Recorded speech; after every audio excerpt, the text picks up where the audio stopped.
कल जहां तक आप लोग देखे थे मुद्रास्फीति के कारण, और उसमें कल देखे थे आप लोग मांग प्रेरित मुद्रास्फीति। आज देखेंगे हम लोग सप्लाई साइड इन्फ्लेशन। आज देखेंगे हम लोग सप्लाई साइड इन्फ्लेशन, आपूर्ति पक्ष मुद्रास्फीति। तो आपूर्ति पक्ष मुद्रास्फीति क्या है?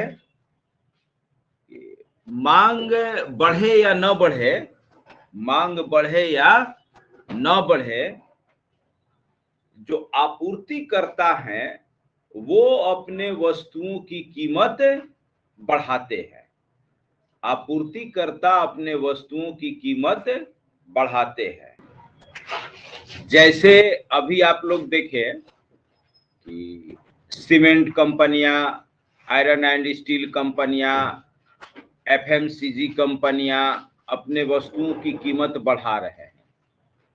तो कीमत जब कंपनी बढ़ा दिया तो अब कम होने वाला नहीं है। खाने पीने का सामान, हर रोजमर्रा का सामान महंगा हो गया।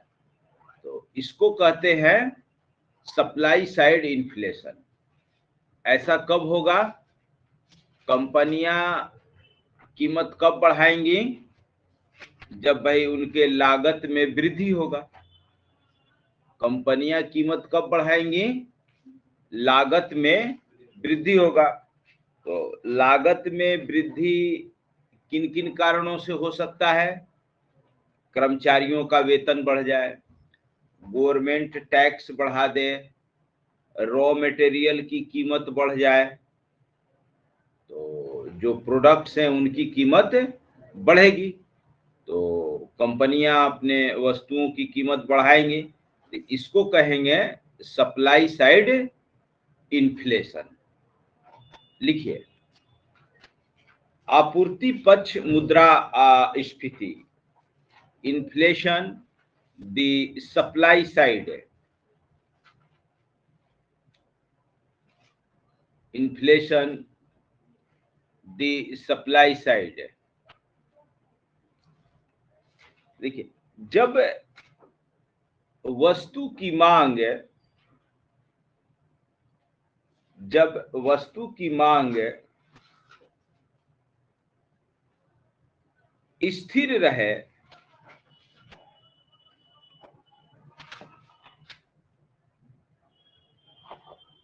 जब वस्तु की मांग स्थिर रहे और किसी अन्य कारण से, और किसी अन्य कारण से वस्तुओं की कीमत में या वस्तुओं के मूल्य में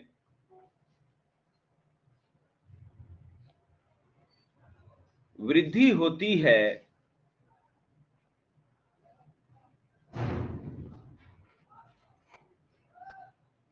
तो इस प्रकार उत्पन्न स्थिति को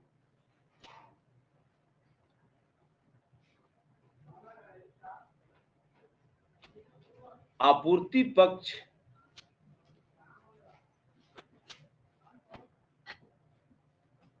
मुद्रास्फीति कहते हैं।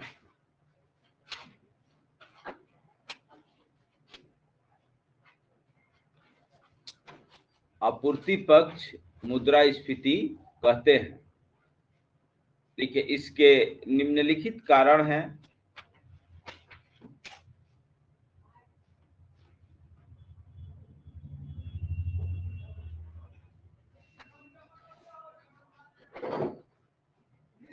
पहला,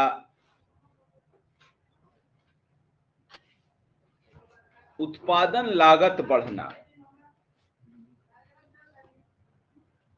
उत्पादन लागत बढ़ना।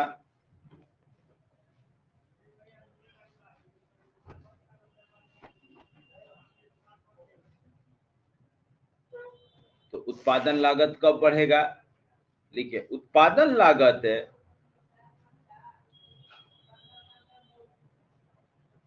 में वृद्धि निम्नलिखित कारणों से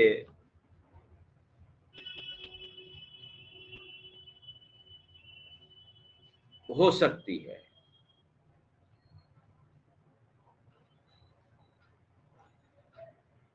पहला, कर्मचारियों के वेतन में वृद्धि।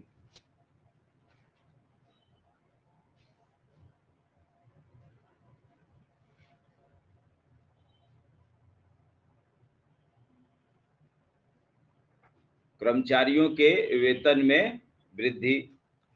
दूसरा, कर में वृद्धि।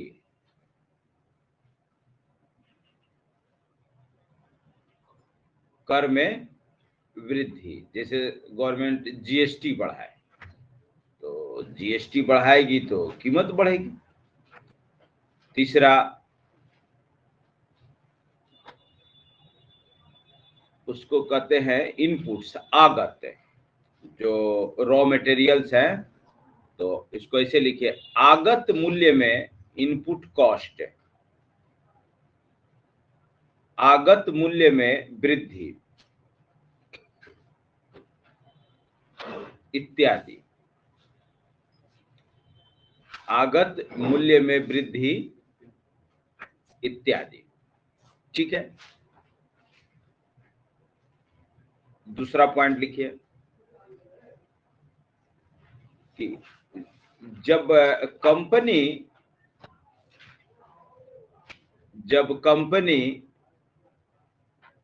लाभ कमाने के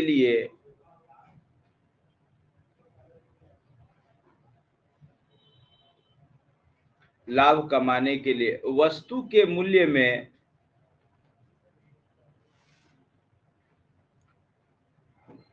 वृद्धि करती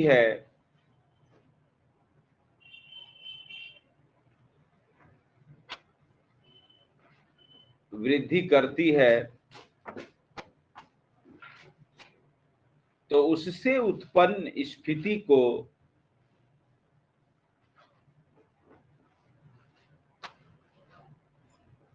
लाभ प्रेरित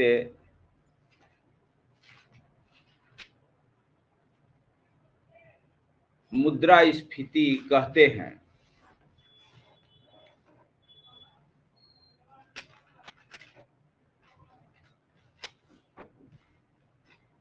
कंपनी अपना प्रॉफिट ऑफ मार्जिन बढ़ाएगा। जैसे मान लीजिए कंपनी अभी 1% प्रॉफिट पे काम कर रहा था, कंपनी अब 2% प्रॉफिट पे काम करेगी, तो बाकी सब चीज ठीक है, कुछ नहीं हुआ है, लेकिन कंपनी मुनाफा कमाने के लिए वस्तुओं की कीमत बढ़ा दी, तो इसको लाभ प्रेरित मुद्रास्फीति कहेंगे। तीसरा पॉइंट लिखिए, जब किसी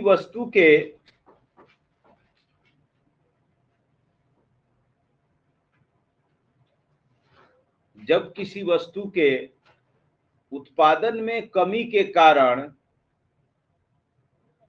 जब किसी वस्तु के उत्पादन में कमी के कारण उसकी पर्याप्त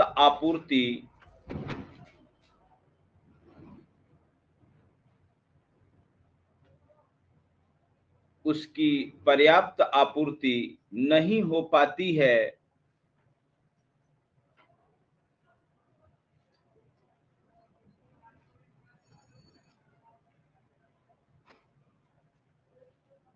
और उसकी मांग स्थिर रहती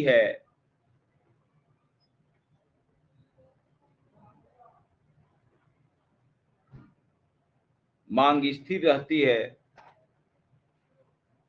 तो वस्तु की कीमतें बढ़ने लगती हैं।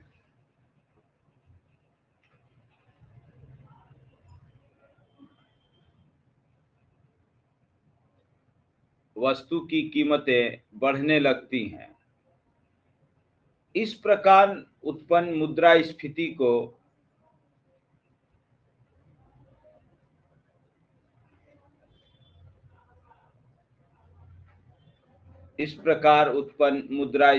को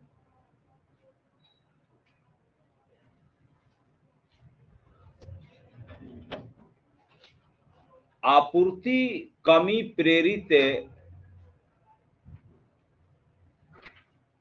आपूर्ति कमी प्रेरित मुद्रास्फीति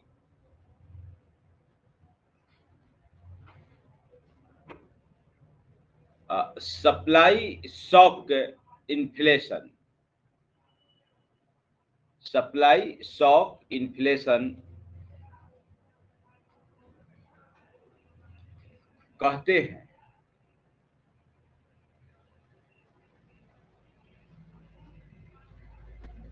सप्लाई शॉक इन्फ्लेशन कहते हैं। लिखिए, जैसे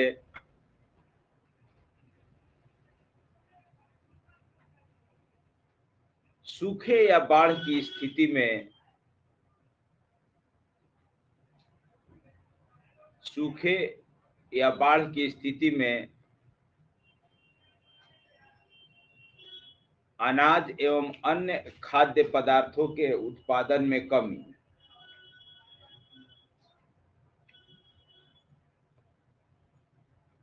बाढ़ की स्थिति में अनाज या अन्न उत्पादन की कमी। और आप लोग पिछले साल कोरोना में देखे थे कि डिमांड तो कांस्टेंट था, लेकिन सारे कल कारखाने अचानक बंद हो गए। तो अब उसमें आपूर्ति में कमी हो गई। तो जैसे ही लोगों को पता चलता था कि अब बंदी होने वाला है, ये सब ज्यादा खरीद के स्टॉक करना शुरू, वस्तुओं की कीमतें बढ़ना शुरू, वस्तुओं की कीमतें बढ़ना शुरू। तो लिखिए, उपर्युक्त कारकों के अलावा, उपर्युक्त कारकों के अलावा अन्य निम्नलिखित कारकें,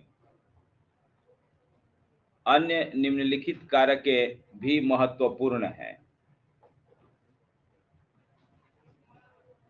सप्लाई साइड से कैसे प्राइस बढ़ेगा? पहला, वस्तुओं की कालाबाजारी, ब्लैक मार्केटिंग। पहला, वस्तुओं की कालाबाजारी, ब्लैक मार्केटिंग। ब्लैक मार्केटिंग या कालाबाजारी क्या होता है?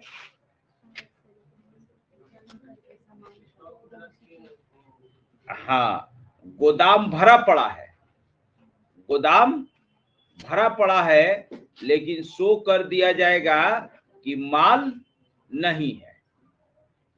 जैसे कोरोना में हुआ था, प्याज वाले में हुआ था। तो अब जैसे ही लोगों को पता चलेगा कि अरे स्टॉक नहीं है, माल नहीं है, तो ज्यादा खरीदना शुरू करेंगे। तो जो भी माल दबा के छुपा के रखा है, अब उसको ऊंचे कीमत पर बेचना शुरू करेगा। तो वो भी एक महंगाई का कारण हो गया। अगला पॉइंट लिखिए, प्रशासित मूल्य में वृद्धि। लिखिए, प्रशासित मूल्य में वृद्धि,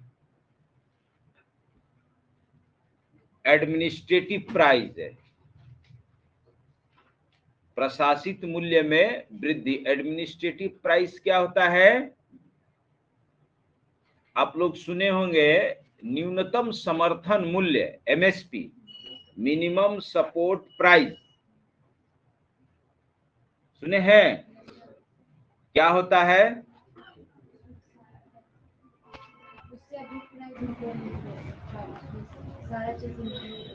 क्या हो हिमांशु? न्यूनतम समर्थन मूल्य।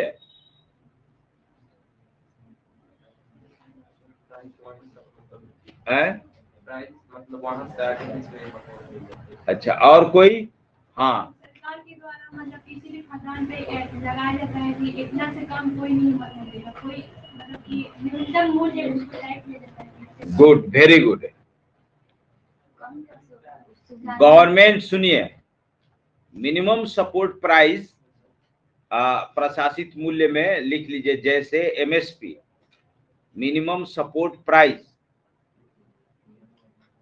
हाँ वो तुम्हें MRP बता रही थी, मिनिमम सपोर्ट प्राइस, न्यूनतम समर्थन मूल्य। ये क्या होता है? गवर्नमेंट किसानों को आश्वासन देती है, गारंटी देती है कि अगर किसी भी अनाज का बहुत ज्यादा उत्पादन हो गया तो हम उसके कीमत को बाजार में गिरने नहीं देंगे। अगर माल नहीं बिका तो गवर्नमेंट इस कीमत पर माल खरीदने को तैयार है। तो गांव देहात में जो पैक्स है, धान गेहूं खरीदता है ना, पैक्स है, क्या हो हिमांशु? धान गेहूं पैक्स खरीदता है ना, भले वो पैसा कम दे, पैक्स वाला पैसा भले कम दे, लेकिन खरीदता MSP पर है। अगर धान की कीमत MSP 19.5 रुपए किलो है तो बिल कटेगा 19.5 का ही, किसान से सिग्नेचर करवाया जाएगा 19.5 पर ही, भले उसको 17.5 दे।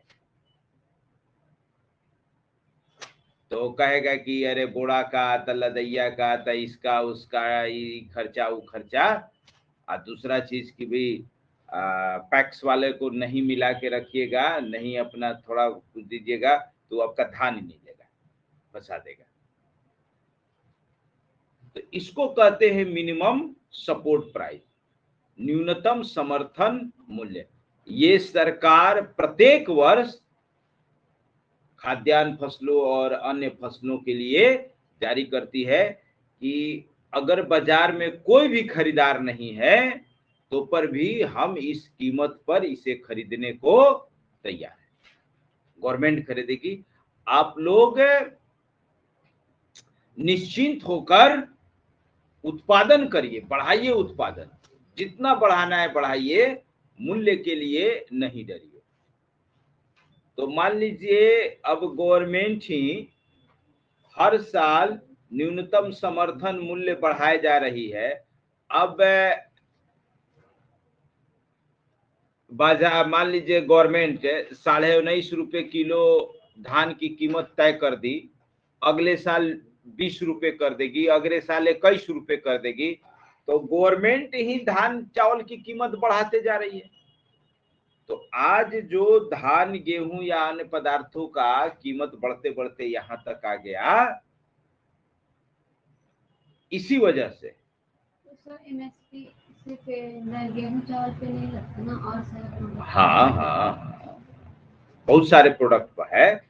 ये तो खाद्यान्न फसल बताए, खाद्यान्न फसलों के अलावा अन्य फसलों पर भी पहले हम लोग समय में 16-17 फसल थे, अब बढ़ गए हैं। अब उसका लिस्ट देखना पड़ेगा कि कुछ को जोड़ता है, घटाता तो कम ही है, जोड़ते रहता है। गन्ना वन्ना सबका न्यूनतम समर्थन मूल्य हो गया, डिमांड है उसको, जो वैल्यू है हाँ। तो ये इसी को कहते हैं प्रशासित मूल्य। दूसरा प्रशासित मूल्य, ये कोई जरूरी नहीं है कि हमेशा जो कीमत है गवर्नमेंट बढ़ा के ही तय करे, घटा के भी तय कर देती है। जैसे अभी मान लीजिए अब तक खत्म हो गया, पहले पेट्रोल डीजल की कीमत गवर्नमेंट सब्सिडी देके कम की हुई थी, LPG की कीमत गवर्नमेंट सब्सिडी देकर कम किए हुए था, मार्केट प्राइस। तो प्रशासित मूल्य किसको कहेंगे? कि जिसकी कीमत सरकार द्वारा तय कर दी जाए, जिसकी कीमत सरकार द्वारा तय की जाए उसको कहते हैं प्रशासित मूल्य। लिख लीजिए, एडमिनिस्ट्रेटिव प्राइस। जिसकी कीमत या जिस वस्तु की कीमत सरकार द्वारा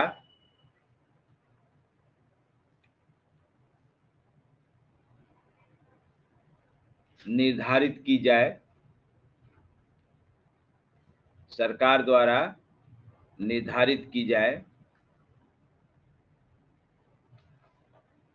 उसे प्रशासित मूल्य कहते हैं।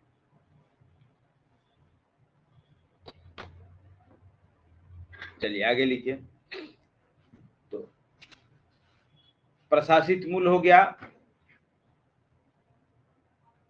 कर में वृद्धि तो पहले वाले में ही लिखवा दिए थे कि, या फिर से लिख लीजिए अगला पॉइंट तीसरा, अप्रत्यक्ष कर में वृद्धि, इनडायरेक्ट टैक्स। अप्रत्यक्ष कर में वृद्धि, अप्रत्यक्ष इनडायरेक्ट टैक्स और डायरेक्ट टैक्स, दो प्रकार के टैक्स होते हैं। हम लोग ये टैक्सेशन में पढ़ेंगे। अप्रत्यक्ष कर क्या होता है और प्रत्यक्ष कर क्या होता है, डायरेक्ट टैक्स और इनडायरेक्ट टैक्स। जो टैक्स आप सीधे गवर्नमेंट को देते हैं वो डायरेक्ट टैक्स, और जो टैक्स आप गवर्नमेंट को न देके किसी मीडिएटर को देते हैं वो इनडायरेक्ट टैक्स। जैसे इनडायरेक्ट टैक्स में सबसे बड़ा टैक्स जीएसटी। आप जीएसटी किसको देते हैं? मॉल में गए, सामान खरीदे, बिल में जीएसटी जोड़ के आपसे ले लेगा, ले लेता है कि नहीं? इतना जीएसटी। तो आप किसको दिए? दुकानदार को दिए। अब दुकानदार, अब उसका जैसा टर्नओवर होगा उसके अनुसार उसको रिपोर्टिंग करना है। ज्यादा टर्न होगा तो रोज, नहीं तो सप्ताह में, नहीं तो महीना में, नहीं तो साल में, ऐसे होता है। जिनका करोड़ों में टर्नओवर है उनको रोज का रोज अपना हिसाब देना पड़ता है कि आज इतना जीएसटी कलेक्शन हुआ, और वो गवर्नमेंट के खाता में अपना ट्रांसफर करता रहेगा। और गवर्नमेंट के अपना अधिकारी आएंगे, उसका अपना देखेंगे कि सही में मतलब जितना प्रोडक्ट बेचा है उतना वो कैश मेमो काटा है कि नहीं। तो जितने आप रिटेल दुकान में जाते हैं जहां वो आपको बिल काट के नहीं देता है और कहता है कि जीएसटी की वजह से महंगा हो गया है, तब कहिए कि भाई तब जीएसटी अगर ले रहे हो तो बिल दो, और नहीं तो बिल नहीं दे रहे हो तो जीएसटी छोड़ो। वो बिल अगर नहीं देगा और आपसे जीएसटी ले लिया तो वो पैसा उसका हो गया। गवर्नमेंट का अधिकारी आएगा, वो तो उसका कैश मेमो चेक करेगा कि कितने का बिल कटा है, तो जितने का बिल कटा रहेगा उतना पैसा वो देगा। अगर कैश मेमो नहीं काटा और आपसे जीएसटी ले रहा है तो आप मत दीजिए।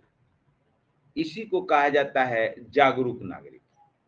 कई दुकानदार से मेरा बकझक हो गया, कहा अरे जीएसटी की वजह से महंगा हो गया है। तो ले लो जीएसटी भाई, बिल दो हमको। जब तुम जीएसटी ले ही रहे हो, सारा टैक्स ले ही रहे हो, तो बिल दो। कहता महंगा पड़ जाएगा बिल, तब कोई चीज महंगा पड़ जाएगा। जब तुम टैक्स जोड़िए दिए तो अब क्या महंगा पड़ेगा? एमआरपी से तो ज्यादा नहीं ना जाएगा। जीएसटी जोड़ने के बाद भी एमआरपी से ज्यादा, एमआरपी का फुल फॉर्म ही होता है मैक्सिमम रिटेल प्राइस। चाहे कितना भी टैक्स जोड़ दो, एमआरपी से ज्यादा नहीं जाएगा। तो जब तुम एमआरपी पर ले ही रहे हो, बेच रहे हो, तो बिल दो हमको, है ना? इसी को कहते हैं जागरूक इंसान। आप लोगों को भी जागरूक होना चाहिए। तो इन नागरिक और पब्लिक जागरूक नहीं है, इस वजह से दुकानदार और ये सब कमा रहे हैं। आगे आइए। अप्रत्यक्ष कर में वृद्धि। तो अप्रत्यक्ष कर क्या है समझ गए? कि जो कर आप सरकार को न देके किसी अन्य को, मीडिएटर को देते हैं और वो सरकार तक पहुंचाता है, वो हो गया। अब इनकम टैक्स डायरेक्ट टैक्स है। आप इनकम टैक्स सीधा गवर्नमेंट के खाते में जमा करते हैं, आप वो किसी मीडिएटर को नहीं देते। लिखिए, आगे लिखिए। अगला पॉइंट है आयातित वस्तुओं का महंगा होना। आयातित वस्तुओं का महंगा होना। मान लीजिए जो वस्तु आयात किया जा रहा है, अगर उसके कीमत में वृद्धि होगी तो मुद्रास्फीति बढ़ेगी। जैसे कुछ दिन पहले समाचार में आ रहा था अफगानिस्तान वार कि अब भाई तालिबान आ गए और अफगानिस्तान से इंडिया में भारी मात्रा में ड्राई फ्रूट्स का आयात होता है, भारी मात्रा में वहां से ड्राई फ्रूट्स का आयात होता है। तो अब हुआ कि अब अगर वहां से ड्राई फ्रूट्स का आयात नहीं होगा तो या आयात करने में वहां मान लो टैक्स वैक्स बढ़ा दिया तो महंगा होगा और कीमतें बढ़ी थी बीच में। आगे लिखिए।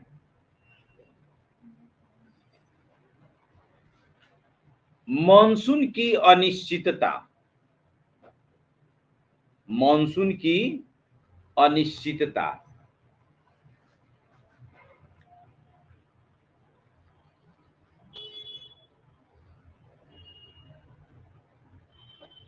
मॉनसून की अनिश्चितता का मतलब मॉनसून आप देखते हैं कि कभी समय पे आ गया, कभी समय पर नहीं आया, कभी ज्यादा बारिश हो गई तो कभी कम बारिश हुआ। तो वही सूखा एवं अकाल को सूखा, अकाल एवं बाढ़ को दूसरे शब्दों में कहा गया है। ठीक है, चलिए। तो ये रहा आपका मुद्रास्फीति के कारण। तो मुद्रास्फीति के कारण को देखें हम लोग सप्लाई साइड और डिमांड साइड। एक तरफ देखे थे कि डिमांड में कैसे कैसे वृद्धि होती है और दूसरी तरफ देखे हैं कि सप्लाई साइड से कि अगर डिमांड कांस्टेंट है उसके बावजूद सप्लाई साइड के जो फैक्टर है उसके वजह से कीमत बढ़ती है। तो सप्लाई साइड में आप लोग पिछले देख सकते थे कि नीतीश कुमार बालू के खनन पर रोक लगा दिए तो 4000 वाला बालू 8000 में चला गया। डिमांड बहुत ज्यादा नहीं बढ़ा लेकिन सप्लाई साइड डिस्टर्ब हुआ तो कीमतें बढ़ गई। तो इसको कहेंगे सप्लाई साइड। डिमांड कांस्टेंट है लेकिन कीमत बढ़ गई। अन्य भी उदाहरण है। तो इनके अलावा चलिए हेडिंग दीजिए, समाज और अर्थव्यवस्था पर मुद्रास्फीति का प्रभाव।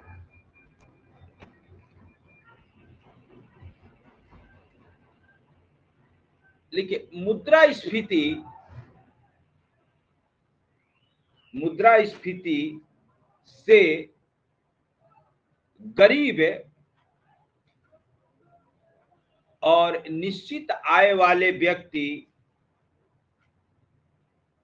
गरीब और निश्चित आय वाले व्यक्ति सबसे अधिक प्रभावित होते हैं, सबसे अधिक प्रभावित होते हैं। क्योंकि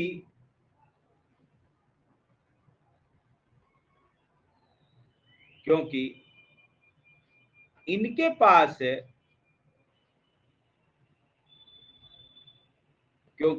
पास उपलब्ध मुद्रा, इनके पास उपलब्ध मुद्रा की क्रय शक्ति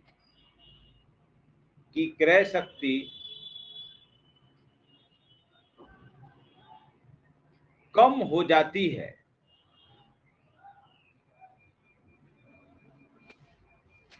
कम हो जाती है।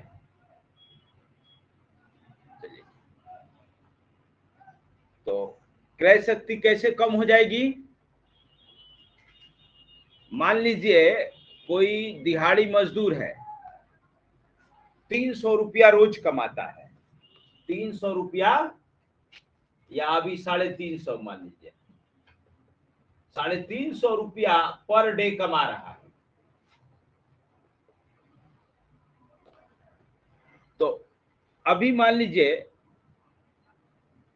वस्तु की कीमत बढ़ गई अचानक, 300 रुपया कमा रहा था तो सरसों तेल था 100 रुपए किलो, सरसों तेल 200 रुपए किलो हो गया, फिर भी उसकी दिहाड़ी ₹300 ही है, तो बताइए उसका बजट खराब होगा कि नहीं?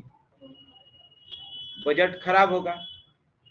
लेकिन जो ज्यादा बड़ा पूंजीपति वर्ग है उसको क्या असर पड़ने वाला है?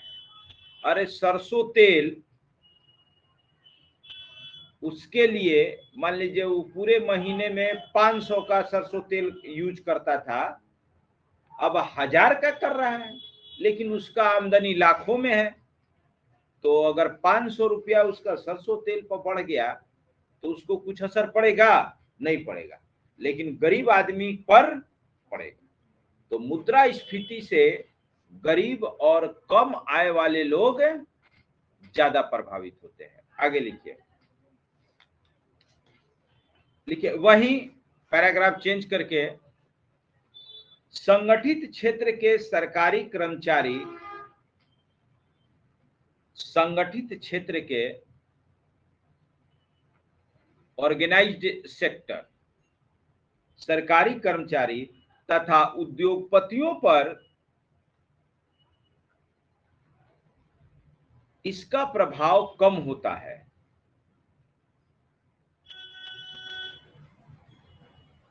या कभी कभी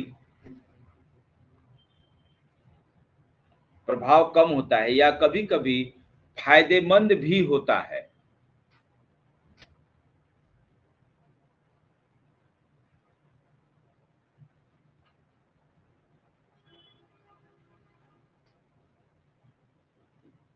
सरकारी कर्मचारियों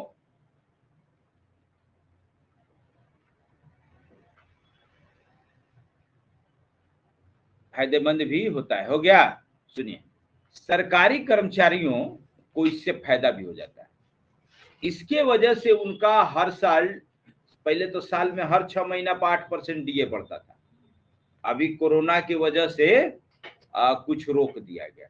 तो सरकारी कर्मचारियों पर मुद्रास्फीति का प्रभाव नहीं पड़ता। मुद्रास्फीति 3-4% से बढ़ता है तो उनका वेतन 8-15% बढ़ जाता है, हर 6 महीने पर 8% या 6%। ठीक है, ऐसे डीए बढ़ते बढ़ते बढ़ते बढ़ते 4-5 साल 6 साल में पता चलता है कि उनका वेतन दुगना हो गया, और लास्ट में जब 100% हो जाता है तो उसको वेतन में ऐड कर दिया जाता है, और फिर अब ऐड करने के बाद अब उस पर 8%। सोचिए, तो इससे सरकारी कर्मचारियों को फायदा भी हो जाता है, या फायदा ही होता है। और उद्योगपति को तो नुकसान होना ही नहीं है, उद्योगपति को तो फायदा होगा, उसकी वस्तुओं की कीमत बढ़ जाएगी। उद्योगपति को तो इससे नुकसान नहीं होगा, उद्योगपति को तो फायदा है कि मुद्रास्फीति बढ़ रही है, इसका मतलब कि डिमांड बढ़ रहा है, तभी तो कीमतें बढ़ रही हैं, या मार्केट में डिमांड है तब तो कीमत बढ़ रही है। उद्योगपति और फायदा उठा लेते हैं, दाम बढ़ा के और बेच देते हैं। चलिए, सबसे ज्यादा नुकसान किसको होता है? गरीब आदमी। अब देखिए, एक शब्द आएगा इकोनॉमिक्स में, संगठित क्षेत्र और असंगठित क्षेत्र, ऑर्गेनाइज्ड सेक्टर और अनऑर्गेनाइज्ड सेक्टर। ना, वो दूसरा चीज है, मिलता जुलता है। ऑर्गेनाइज्ड सेक्टर का मतलब जो कर्मचारी है उसके पास सबूत है कि हम यहाँ के कर्मचारी हैं, और वो अपने नौकरी को लेके थोड़ा सा आश्वस्त है। और अनऑर्गेनाइज्ड सेक्टर के पास कोई सबूत नहीं है, काम कर रहा है लेकिन कोई लिखा पढ़ी नहीं है कि हम यहाँ के कर्मचारी हैं, नियमित कर्मचारी हैं, रोज ड्यूटी पर आना है। जैसे दिहाड़ी मजदूर, होटल में काम करने वाला वेटर, है ना, अपना काम करने वाला कारीगर, तो सबका कोई रिकॉर्ड है? कोई रिकॉर्ड नहीं। तो जहां काम करने वाले का कोई रिकॉर्ड नहीं है वो हो गया अनऑर्गेनाइज्ड, असंगठित।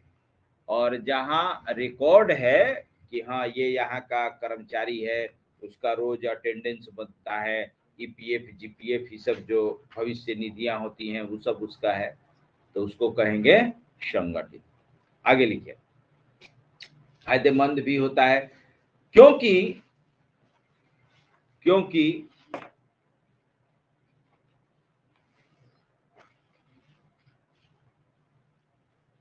सरकारी कर्मचारियों का महंगाई भत्ता बढ़ा दिया जाता है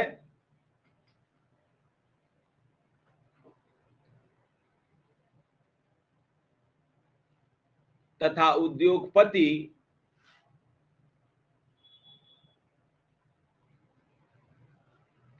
अपने वस्तुओं की कीमत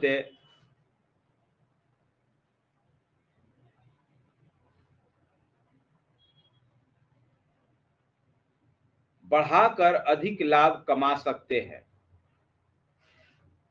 वस्तुओं की कीमत बढ़ाकर अधिक लाभ कमा सकते हैं।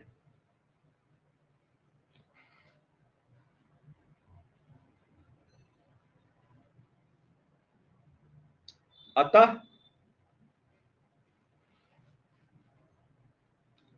मुद्रास्फीति का पुनर्वितरण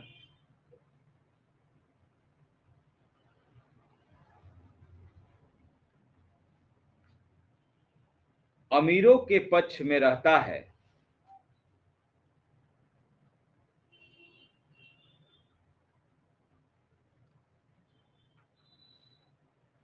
अमीर और अमीर हो जाते हैं, अमीर और अमीर हो जाते हैं तथा गरीब और गरीब हो जाता है।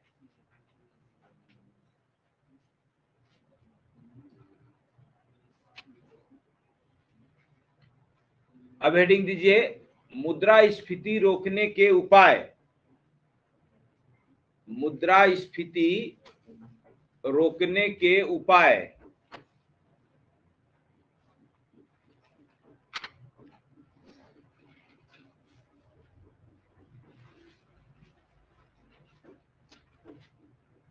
अब देखिए, तो जो मुद्रास्फीति के कारण थे, मांग प्रेरित और आपूर्ति जन्य, demand side and supply side, तो दोनों का अलग अलग सॉल्यूशन है। ज्यादा प्रभावित होता है डिमांड साइड से, ज्यादा प्रभावित होता है डिमांड साइड से। तो दोनों का अलग अलग देखेंगे कि कैसे मुद्रास्फीति को रोकने का ये किया जाता है। सप्लाई साइड से भी होता है, जैसे मान लीजिए अफगानिस्तान से ड्राई फ्रूट से आने में परेशानियां हैं, इस वजह से ड्राई फ्रूट्स की कीमत बढ़ रही है, तो हम दूसरे कंट्री से इंपोर्ट करेंगे, दूसरे जगह हम अपना खोजेंगे संभावना की कहां से ले आए, है ना। लिखिए, मांग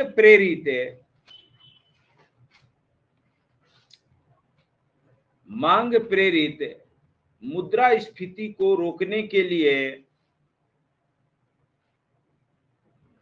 मांग प्रेरित मुद्रास्फीति को रोकने के लिए सरकार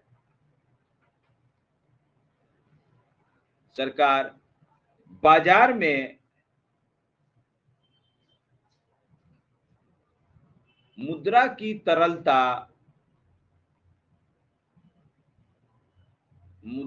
तरलता या प्रवाह को कम करती है।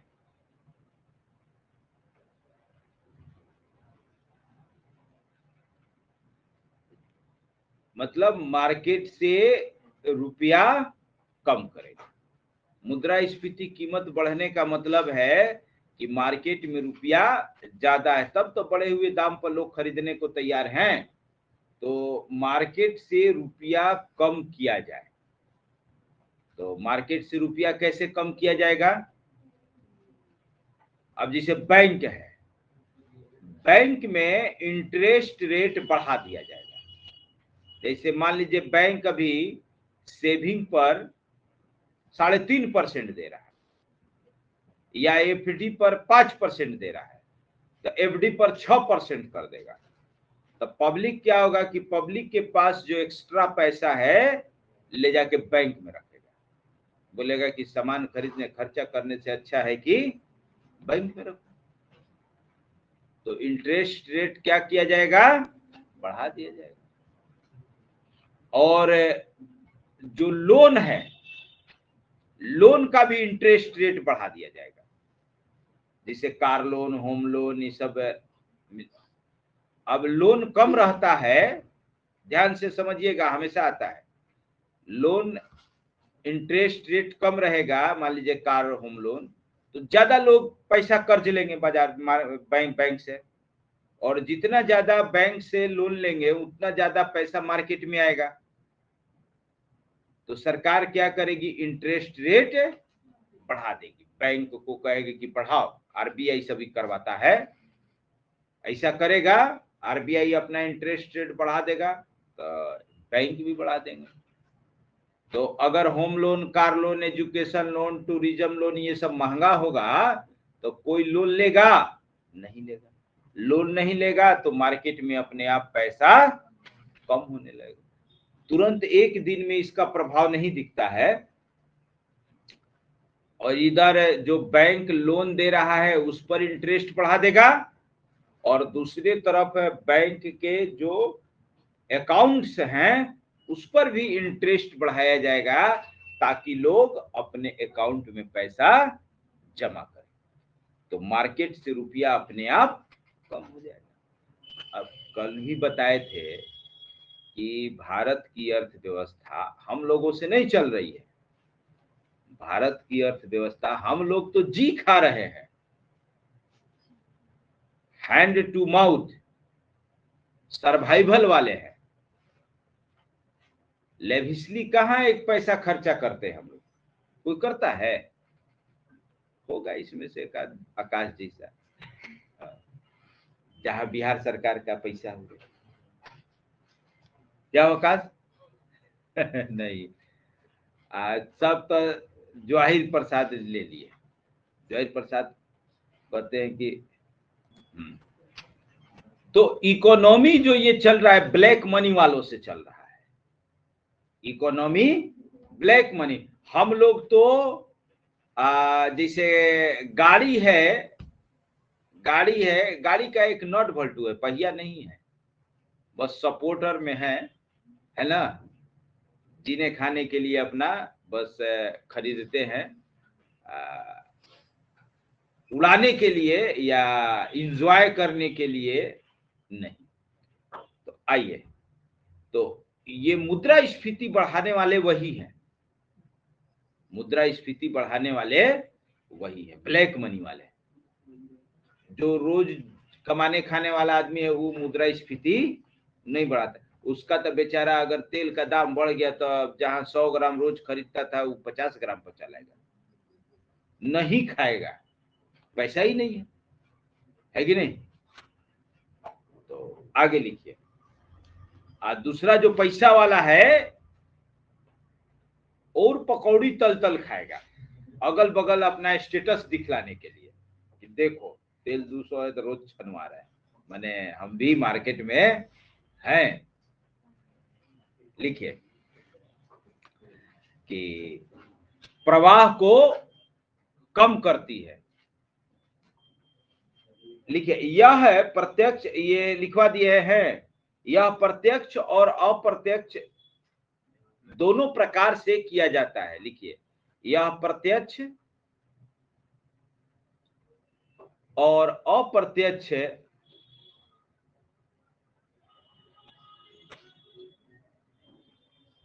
दोनों प्रकार से किया जाता है।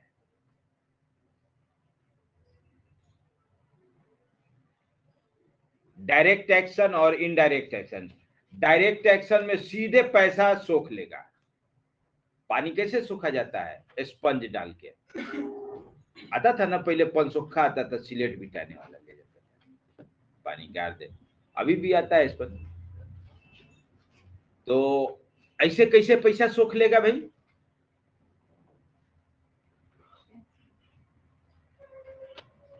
बॉन्ड इशू करके, बॉन्ड ट्रेजरी बिल इशू करके, बॉन्ड इशू करके, ट्रेजरी बिल इशू करके गवर्नमेंट क्या करती है, मार्केट में ट्रेजरी बिल या बॉन्ड इशू कर देगी, कह देगी कि इस पर इतना परसेंट ब्याज है, इस पर इतना परसेंट ब्याज है, लोग उस ट्रेजरी बिल और बॉन्ड को खरीदना शुरू कर देंगे। उसका मैच्योरिटी पीरियड 1 महीना, 2 महीना, 6 महीना, साल भर अपना रहता है। ठीक है, तो ये हो गया डायरेक्ट कि सीधा पब्लिक का पैसा ले लिया गया, और इनडायरेक्ट वही बैंक रेट, इंटरेस्ट रेट, इस सब को प्रभावित करके। लिखिए कि प्रत्यक्ष और अप्रत्यक्ष दोनों प्रकार से किया जाता है। लिखिए, प्रत्यक्ष तरीके से सरकार, प्रत्यक्ष तरीके से सरकार बाजार में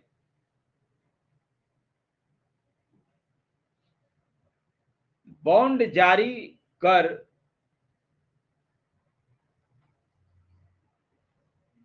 बाजार में बॉन्ड जारी कर बाजार की तरलता को कम करती है,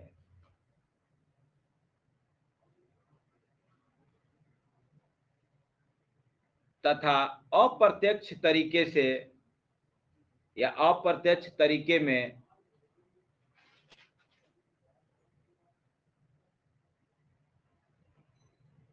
बचत को बढ़ावा देती है। अप्रत्यक्ष तरीके में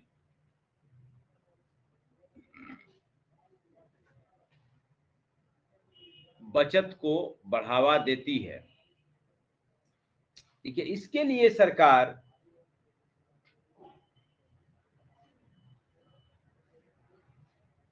विभिन्न प्रकार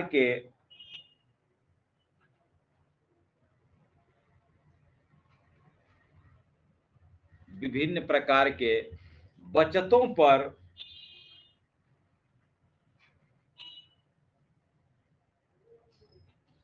कर में छूट प्रदान करती है।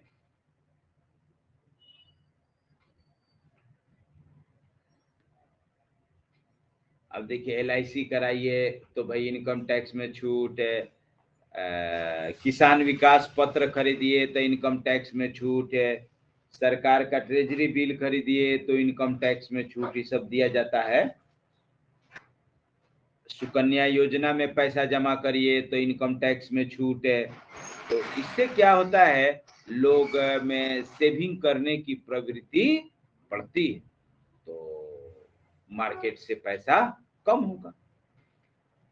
पैराग्राफ चेंज करके लिखिए।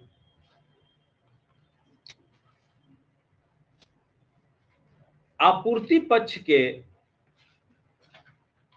अब आते हैं आपूर्ति पक्ष।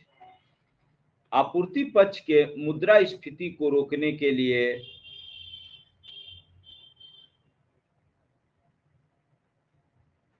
सरकार उत्पादन लागत को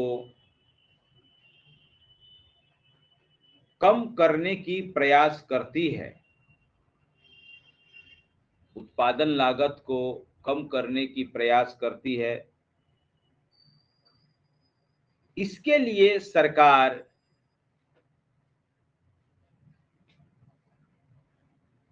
बिक्री कर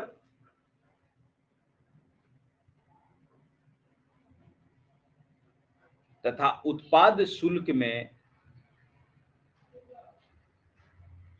कमी करती है।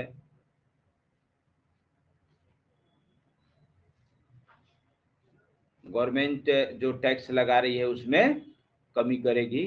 पैराग्राफ चेंज करके लिखिएगा। असामान्य परिस्थितियों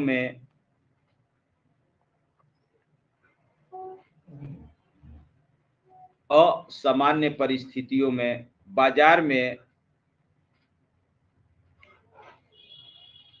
वस्तुओं की उपलब्धता सुनिश्चित करने के लिए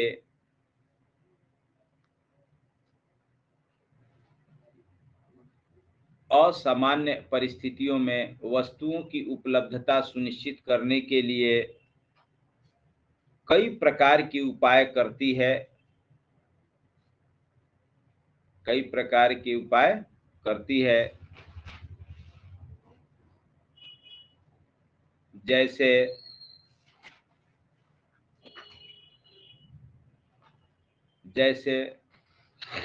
सूखे के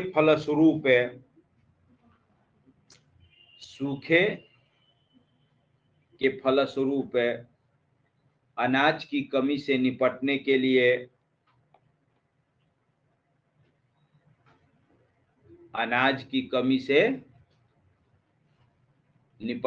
लिए सरकार अनाजों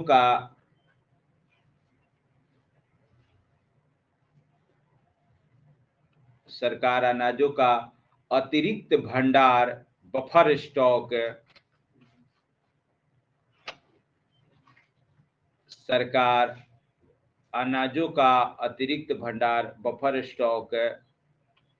रखती है।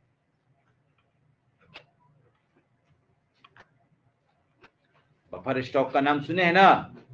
तो अब हर चीज का बफर स्टॉक, पेट्रोलियम का बफर स्टॉक, अनाज का बफर स्टॉक, कि इन केस कभी आपूर्ति घट गई तो वहां से दिया जाएगा। अभी कोरोना में तब से लेके आज तक डबल अनाज बांटा जा रहा है, डबल अनाज बांटा जा रहा है। कहां से बांटा जा रहा है? वही सब जो बफर स्टॉक रखा गया है। तो इतना अनाज रखा गया है, उसी बहाने सब गोदाम खाली हो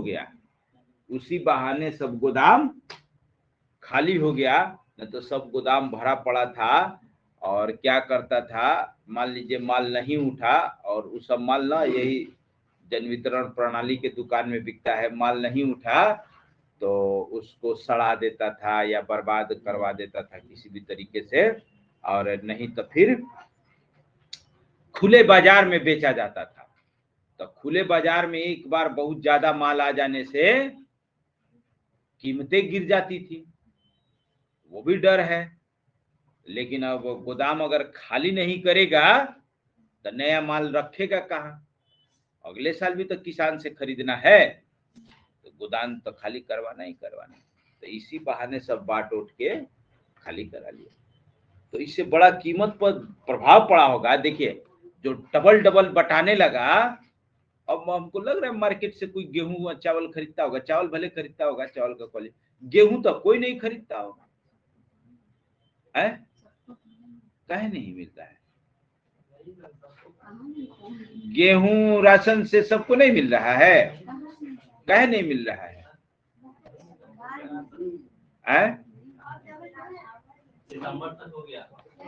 बढ़ गया भाई, सितंबर तक बढ़ गया।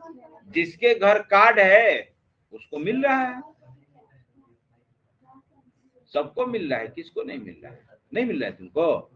लाता नहीं होगा कोई, कार्ड नहीं है, कार्ड ही नहीं बना है, तो यहाँ के प्रॉपर निवासी नहीं हो?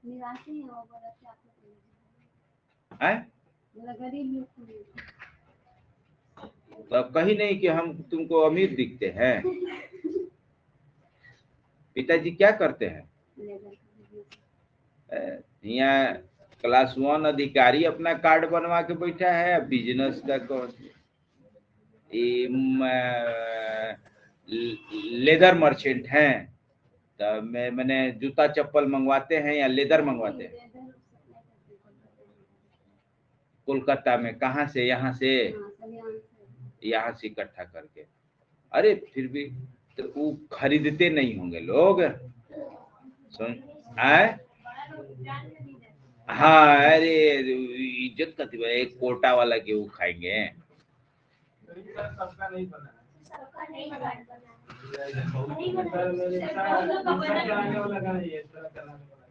अरे वो बनवाया नहीं होगा, जाके अपने वार्ड कमिश्नर से मिले। वार्ड कमिश्नर तो वोट काहे नहीं दिया था उसको? हाँ, जीविका आती है ना बनाने के लिए, हाँ। तो वो देखते हैं कि कौन एलिजिबल है, कौन